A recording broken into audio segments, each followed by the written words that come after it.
न्याय म्हणजे सत्याचा विजय। पण सत्य शोधायचं कसं? न्यायासाठीचा प्रवास सोपा आहे का?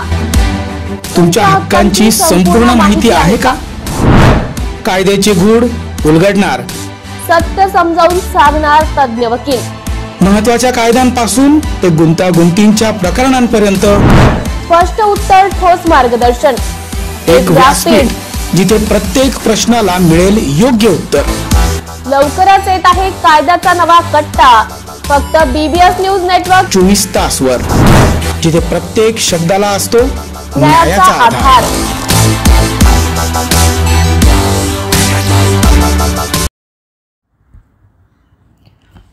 चांदवड तालुक्यातील गिरणारे गावात त्याचवेळी अंतिम संस्कार सुरू होता। तिथे सुद्धा डोक्यावर प्लास्टिक घेऊन अंतिम संस्कार करण्यात आले। कुठलीही सुविधा उपलब्ध नाही। गिरणारे तालुका, चांदवड जिल्हा, नाशिक।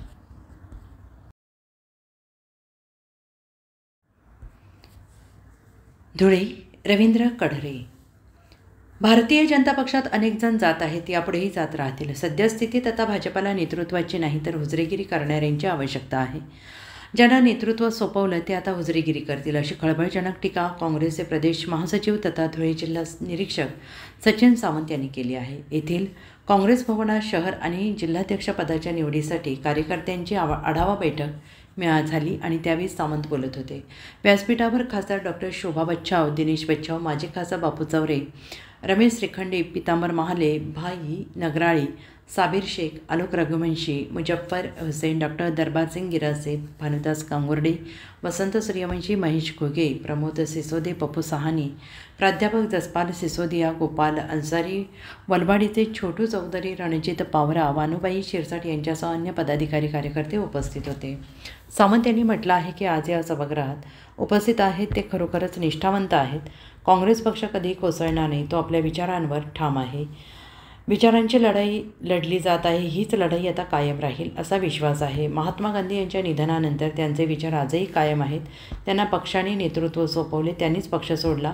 माजी मंत्री रोहिदास पाटील आज हयात असते तर कदापि असे झाले नसते। आमिष दाखवून अथवा कसली तरी भीती दर्शवून प्रवेश करवून घेतला जात असल्याचा आरोप त्यांनी केला आहे। त्यांच्यावर भाजपाने आरोप केले होते, आता तेच भाजपच्या जवळ आहेत। हा किती विरोधाभास आहे। काँग्रेस पक्षात आता लढवय्या नेत्यांची गरज आहे आणि अशा कार्यकर्त्यांची आवश्यकता आहे, असंही त्यांनी म्हटलं आहे।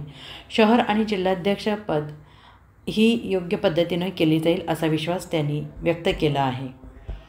आपचे जिल्हाध्यक्ष काँग्रेसमध्ये आम आदमी पार्टी अर्थात आपचे जिल्हाध्यक्ष हितेंद्र पवार यांनी आढावा बैठकीचे औचित्य साधून काँग्रेस पक्षात प्रवेश नोंदवला।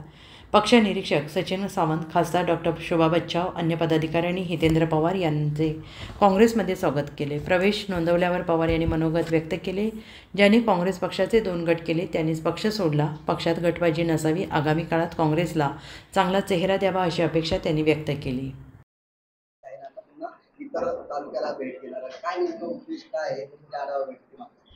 आता पुन्हा पक्ष जोरदारपणे पक्ष उभारण्यासाठी लागलेला आहे आणि निश्चितपणे आता काही स्थित्यंतर होत राहतात।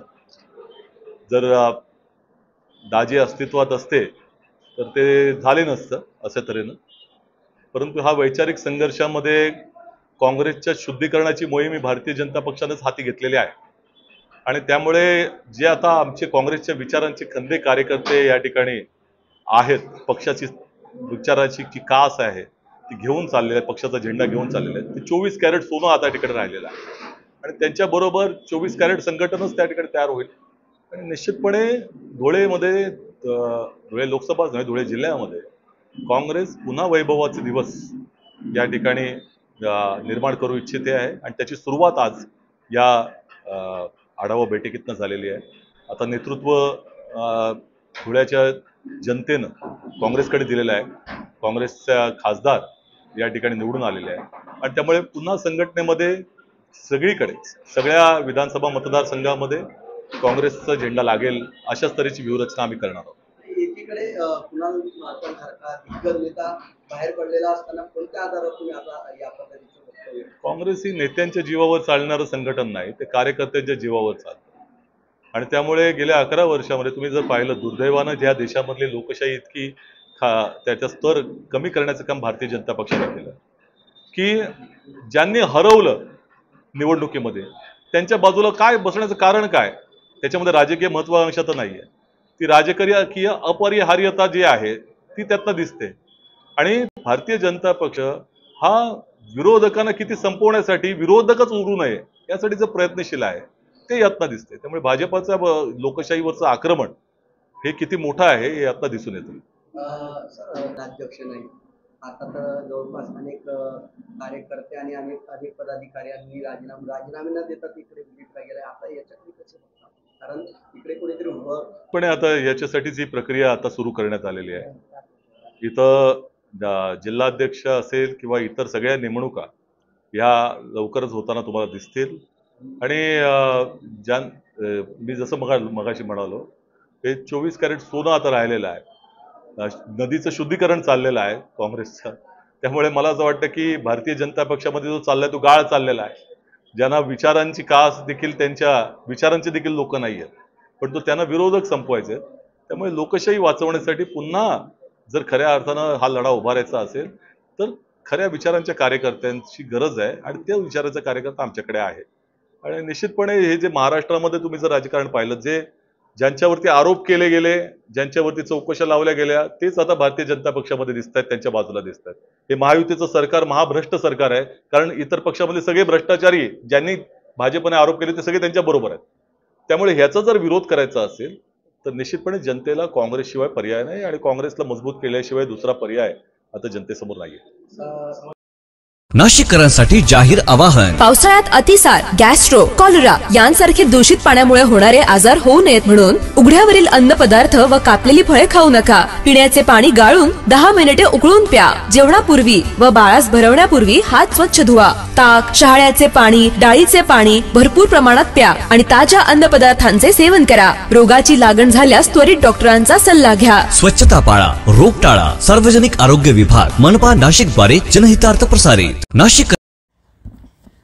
चिरंजीव सौभाग्यवती कांक्षिणी स्वाती, चिरंजीव संदीप यांच्या विवाहप्रसंगी राष्ट्रीय वृत्तवाणी, सुदर्शन न्यूज चॅनेलचे मुख्य संपादक आणि राशा निर्माणचे अध्यक्ष सुरेशजी चव्हाणके तसेच त्यांच्या मातोश्री गयाबाई चव्हाणके आणि पिताश्री खंडेराव चव्हाणके यांच्या आशीर्वादाने खासदार राजेभाऊ वाजे, नगराध्यक्ष विठ्ठल उगले, विठ्ठल जपे, हर्षद देशमुख, माजी सभापती अर्थ व बांधकाम विभाग प्रताप चव्हाणके, उदय सांगळे, दत्ताजी ढोबळे, प्रवीण वाबळे, विशाल गोजरे, रवी मोगल यांच्या प्रमुख उपस्थितीत तसेच पंचक्रोशीतील सर्वच राजकीय पक्षातील आणि सामाजिक क्षेत्रातील मान्यवरांच्या उपस्थितीत विवाह संपन्न झाला. हा विवाह सोहळा माणिकराव कोकाटे यांच्या अनुपस्थितीत जाणवली. तिरंगाचे चव्हाणके परिवार तसेच अशोक घोटेकर मामा परिवार सर्व मान्यवरांचा आशीर्वाद स्वाती आणि संदीप यांच्या विवाह संपन्न मोठ्या थाटामाटात साजरा झाला.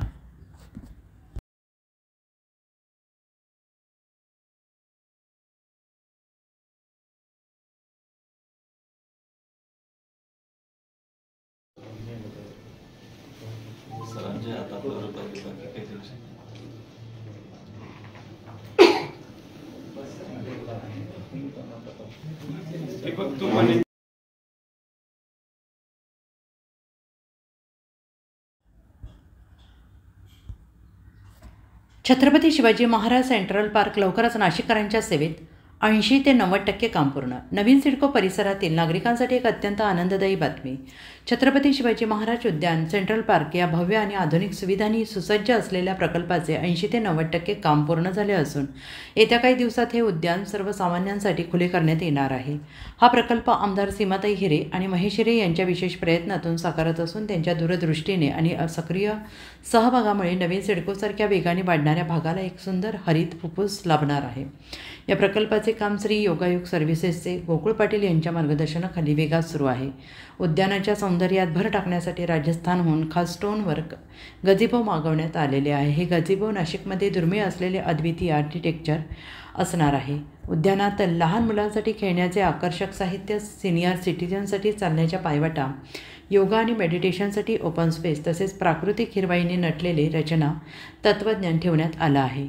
रात्रीच्या वेळेस भव्य LED लाइटिंग सिस्टम, CCTV आणि सुरक्षितता यंत्रणा कार्यरत राहणार आहे. छत्रपती शिवाजी महाराज उद्यान केवळ एक फिरण्याची जागा नसून नाशिकच्या नागरी विकासात एक महत्त्वपूर्ण टप्पा आहे. नवीन सिडको परिसरात राहणाऱ्या नागरिकांना मनःशांती, आरोग्य आणि निसर्गाच्या सान्निध्यात वेळ घालवण्याची एक संधी यामुळे उपलब्ध होणार आहे. नवीन सिडको परिसरातील नागरिकांमध्ये या प्रकल्पाबाबत मोठ्या अपेक्षा असून अनेकांनी सोशल मीडियावर उद्यानाबद्दल आनंद व्यक्त केला आहे. शहराच्या गोंगाटातून दूर असा निसर्गाच्या सान्निध्यातील सेंट्रल पार्क हे आमच्यासाठी वरदान आहे, असे एका नागरिकांनी प्रतिक्रिया दिली आहे. गझिबोचे काम पूर्ण होताच भव्य उद्घाटन सोहळ्याचं आयोजन करण्यात येणार आहे. स्थानिक लोकप्रतिनिधी, प्रशासकीय अधिकारी आणि नागरिकांच्या उपस्थितीत उद्यान सगळ्यांसाठी खुले करण्यात येईल. नाशिककरांसाठी छत्रपती शिवाजी महाराज सेंट्रल पार्क हे केवळ उद्यान नसून शहराच्या हरित विकासाचे प्रतीक ठरणार आहे. पण करून आमच्याकडनं जेवढं काही चांगलं स्किल देता येईल आणि चांगले आयडियाज वगैरे लावून जर झाडं आणि ही नैसर्गिक वसुंधरा आपल्याला जिवंत ठेवता येईल, नैसर्गिक जे आपले निसर्गाचा समतोल आहे तो राखता येईल, तर याच्यावरती आम्ही नक्कीच 100% नाही 110% प्रयत्न करून आम्ही त्याच्यात योगदान देऊ. आपली चर्चा चालू होती वृक्षबाबत, तर वृक्षबाबतच्या तुमच्या डोक्यामध्ये जी कन्सेप्ट होती हो ती कसं आहे, तुम्ही 3 वर्ष त्याग वगैरे सिस्टम लावून? वृक्षबाबत असं आहे की म्हणजे बरेचसे लोकांना कॉन्क्रिटीकरण करणं आणि बिल्डिंग उभी करणं म्हणजे डेव्हलपमेंट वाटते. हे मला वाटतं का ते योग्य आहे त्यांच्या दृष्टीने, पण निसर्ग जर जपला, निसर्ग जर टिकला तर तुमची शेतीवाडी टिकेल, निसर्ग टिकेल, निसर्गाची सायकल चालू राहील. हे जीवन, प्राणी, पक्षी यांना पण घरं मिळतील. तर झाडं लावली पाहिजे, झाडं जगवली पाहिजे. या दृष्टीने आमची जी plant energy company private limited company आहे, तिने एक उपक्रम हाती घेतलेला आहे की आपल्या आठवणीतल्या लोकांबद्दल किंवा आपल्याला वाटतं की निसर्गात मी झाड लावावं पण जागा मिळत नाही, जागा उपलब्ध होत नाही, आम्ही शासनाच्या ग्रामपंचायती जेवढ्या आहेत या सगळ्यांकडे पत्र देऊन मागणी केलेली आहे की आम्हाला तुम्ही जागा सुचवा, आम्ही तिथे झाडं लावू आणि त्या झाडांसाठी योगदान आमच्यासारखेच नागरिक ते आम्हाला खर्च देणार आहेत. बरेचसे लोक आमच्या कॉन्टॅक्टमध्ये आहेत आणि ते त्या झाडाचा खर्च उचलणार आहे. जसं आपण दत्तक एखादं बाळ घेतो आणि त्याचा खर्च उचलतो, तसं पर हेड एक माणूस एक दत्तक घेतलेलं झाड, त्या झाडाची संगोपन आम्ही करणार 3 वर्ष. त्या रोपट्याचं रूपांतर झाडामध्ये करू आणि निसर्गाच्या स्वाधीन करू. आणि त्याचा आयडी असणार आहे तुम्हाला प्रत्येकाला. तो आयडी म्हणजे जी व्यक्ती असेल ती आपल्या गुगलवरती रजिस्टर असेल आणि त्यांच्या ट्रॅकिंगनुसार त्या झाडापर्यंत ते पोहोचू शकतील. गुगल मॅपनुसार, गुगल ट्रॅकिंगने ते त्या झाडापर्यंत पोहोचू शकतील. एवढी सुविधा आम्ही करून दिलेली आहे. तर तीही नक्कीच लवकरात लवकर तुम्हाला उपयोगात येईल आणि नागरिकांसाठी आणि ह्या निसर्गासाठी ती नक्कीच चांगली असेल. कारण इच्छा तर खूप असते झाड लावावं, झाड जगवावं, पण ते कुठं लावावं? बरेचसे लोक कुंडीमध्ये लावून समाधान मानतात कारण त्यांना जागा नसते. तर बिल्डिंगमध्ये राहणाऱ्या, शहरात राहणाऱ्या ह्या लोकांसाठी आम्ही ही योजना आणलेली आहे आणि ती नक्कीच फायद्यात येईल. Thank you sir. नमस्कार नाशिककर. आज आपण आहोत ललित रुंठा ग्रुप यांच्या रुंठा फ्लोरेन्झा या प्रोजेक्टला. तर हा प्रोजेक्ट आहे प्रीमियम लोकेशनला, म्हणजेच गोविंद नगर जवळ. या प्रोजेक्टमध्ये आपण 20हून अशा लक्झरियस अम्युनिटीज दिलेल्या आहेत, जसे की वॉकिंग ट्रॅक, मल्टीपर्पज हॉल आणि यासारख्या भरपूर अशा युनिक अम्युनिटीज. चला तर मग बघूया आपण आपला सॅम्पल फ्लॅट. तर हा आहे आपला प्रशस्त असा लिव्हिंग रूम आणि याला आपण सुंदर अशी बाल्कनी दिलेली आहे. हा आहे आपला डायनिंग टेबल. तर हा आहे आपला किचन एरिया आणि आपण इथे किचन चॉपिंग काउंटर वेगळं दिलेलं आहे. इथे आपण दिलेले आहेत किचन ट्रॉलीज आणि स्टोरेजसाठी आपण इकडे कॅबिनेट्स पण दिलेले आहे आणि प्लस आपण इथे युटिलिटी एरिया पण दिलेला आहे. हा आहे आपला चिल्ड्रन बेडरूम आणि याचं वैशिष्ट्य म्हणजे इथे आपण फोल्डेबल असा बेड दिलेला आहे. इथे आपण दिलेला आहे कॉमन वॉशरूम, ज्याला अटॅच आपण मिरर सुद्धा दिलेला. हा आहे आपला मास्टर बेडरूम आणि ज्याला आपण अटॅच टॉयलेट आणि वॉशरूम दिलेला आहे. मग नाशिककर, कसा वाटलं तुम्हाला आमचं सॅम्पल फ्लॅट? तुम्ही पण येत आहे ना आमचं सॅम्पल फ्लॅट बघायला?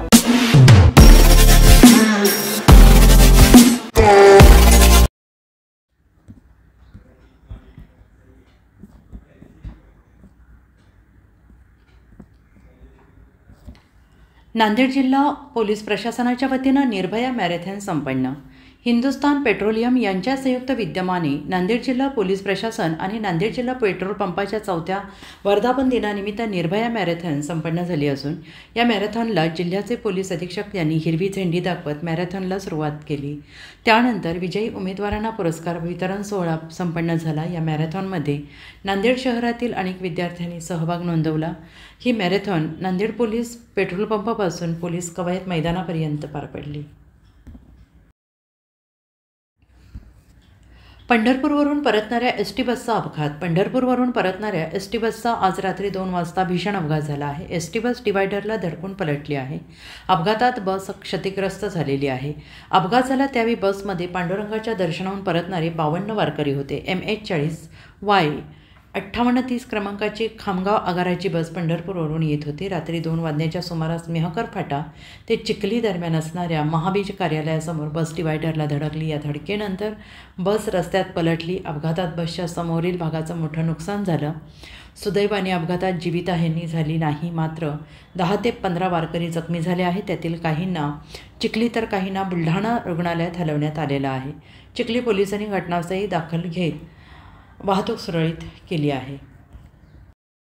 नाशिक महानगरपालिका सार्वजनिक आरोग्य विभागाच्या वतीने जाहीर निवेदन। शहरात वाढत्या तापमानामुळे उष्माघात अर्थात हीट स्ट्रोक होण्याची शक्यता नाकारता येत नाही। अशा वेळी उपचार न केल्यास डिहायड्रेशनमुळे मृत्यू ओढावू शकतो। म्हणूनच वाढत्या तापमानात फार वेळ कष्टाची कामे करणे टाळावे। उष्णता शोषून घेणारे काळ्या किंवा भडक रंगाचे कपडे वापरू नये। पाणी भरपूर प्यावे। बाहेर जाताना गॉगल्स, टोपी, छत्री इत्यादींचा वापर करावा। मळमळ, उलटी, थकवा येणे, ताप येणे अशी उष्माघाताची लक्षणे आढळल्यास त्वरित डॉक्टरांचा सल्ला घ्या। नाशिक महानगरपालिका नाशिकच्या वतीने जनहितार्थ प्रसारित।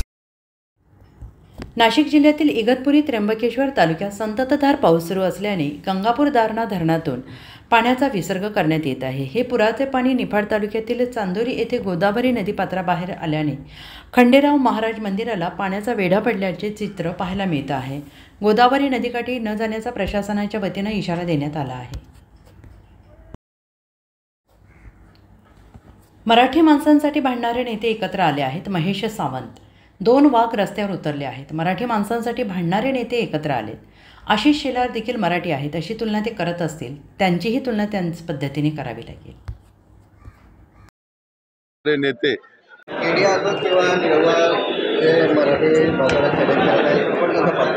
हो, आता मराठ्याला चॅलेंज करणं आता सोपं नाही। मराठ्यांचे 2 वाघ रस्त्यावरती उतरले, रणांगणात उतरलेले। त्यामुळे मराठ्यांना एक मोठी अपेक्षा होती की मराठ्यांसाठी भांडणारे नेते एकत्र झाले आहेत। म्हणून आता मराठ्यांबद्दल कोणी ब्र काढायची आज कोणामध्ये हिंमत नाही।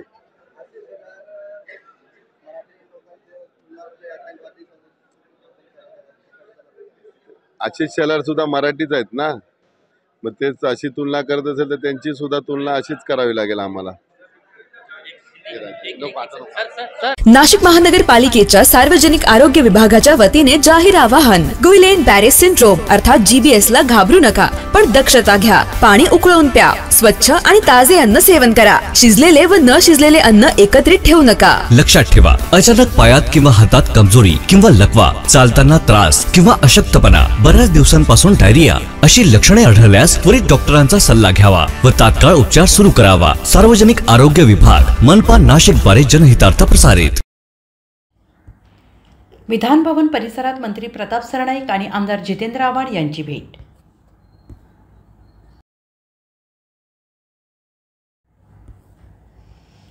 सततच्या पावसाने कोबी पिकावर रोगाचा प्रादुर्भाव। औषध फवारणीची शेतकऱ्यांवर वेळ। बदलते वातावरण आणि सतत पडणाऱ्या पावसामुळे कोबी पिकावर किडींसह रोगाचा प्रादुर्भाव मोठ्या प्रमाणात वाढत असल्याने अक्षरशः महागडी औषधे फवारण्याची वेळ कोबी उत्पादक शेतकऱ्यांवर आलेली आहे। तरी सरकारने भाजीपाल्याचे दर स्थिर ठेवून शेतकऱ्यांना दिलासा द्यावा अशी मागणी शेतकऱ्यांकडून होते आहे। दीपक रमेश लोखंडे आहे। मी साबरवाडीत राहतो। आम्ही या ठिकाणी 2 एकर कोबी पिकाची लागवड केलेली आहे। सतत बदलत्या वातावरणामुळे आळी व करप्याचा प्रादुर्भाव जास्त प्रमाणात झालेला आहे। सततच्या क्लायमेट बदलामुळे आम्हाला बुरशीनाशके, कीटकनाशके अति प्रमाणात वापर करावा लागत आहे। त्यामुळे उत्पादन खर्चही निघणं अवघड झालेला आहे। त्यामुळे सरकारने भाजीपाल्याचे भाव स्थिर ठेवावे ही सरकारला आमची सर्व शेतकऱ्यांची विनंती आहे।